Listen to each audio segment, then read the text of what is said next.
আসসালামু আলাইকুম। আমি আশরাফুল ইসলাম আমিন। স্বাগতম জানাচ্ছি নতুন আরো একটি ভিডিওতে। দেশের মানুষের ভালোবাসার আবেগের এক জায়গা হচ্ছে বাংলাদেশ সেনাবাহিনী। বাংলাদেশ সেনাবাহিনী জনগণের কষ্টের সময়, দুঃখের সময় সবসময় তাদেরকে পাশে পায়। এই মুহূর্তে দেশের এই পরিস্থিতিতে সেনাপ্রধান ওয়াকারুজ্জামান যে ঘোষণা দিয়েছে, আমার মনে হচ্ছে যে সাধারণ মানুষের জন্য এটা এক বিশাল পাওনা হতে যাচ্ছে। সম্মানিত দর্শকরা, সে আরো বলেছে যে সোশ্যাল মিডিয়ার যুগে কেউ গুজবে কান দিবেন না। আমাদের কিন্তু এখানে একটা জিনিস ভুল রয়েছে যে আমরা সবসময় সোশ্যাল মিডিয়াতে যেকোনো ভিডিও দেখলে শুধু সরাসরি চিন্তা করি। একবারও চিন্তা করি না যে আসলে এই ভিডিওটা রিয়েল না ফেক।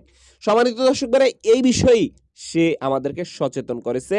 একটু ভিডিওর অংশ দেখাবো, একটু প্রতিবেদন দেখাবো। করেন। দুপুর ১:৩০ থেকে ৩টা পর্যন্ত বক্তব্য ও আলোচনায় তিনি বিশেষ করে সামাজিক যোগাযোগ মাধ্যমে প্রচারিত গুজবসমূহকে না শোনার ও এড়িয়ে যাবার বিষয়ে সবাইকে উপদেশ দেন। কর্মকর্তাদের উদ্দেশ্যে সেনাপ্রধান বলেন, আপনারা সোশ্যাল মিডিয়া পোস্ট দ্বারা পক্ষপাতদুষ্ট হবেন না এবং অন্ধভাবে বিশ্বাস করবেন না।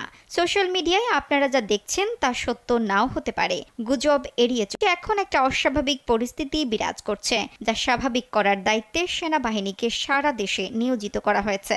এমন প্রেক্ষাপটে রাষ্ট্রীয় সম্পদ ভাঙচুরের হাত থেকে রক্ষা করার দায়িত্ব সেনাবাহিনীর বলেন তিনি জানান, বাংলাদেশ সেনাবাহিনীর সদস্যদের কর্তৃক পরিস্থিতি নিয়ন্ত্রণের জন্য কিছু সতর্কীকরণ ফায়ার করা হলেও তাতে কোনো নিহতের ঘটনা ঘটেনি। শুধু ৫ জন বেসামরিক ব্যক্তির আহতের খবর পাওয়া গেছে। নির্বাহী আদেশ ছাড়া যে কোনো উস্কানির মুখেও ছাত্র ও সাধারণ জনগণের দিকে গুলি না ছুটতে সকল সেনা সদস্যদের নির্দেশ প্রদান করেন সেনাপ্রধান।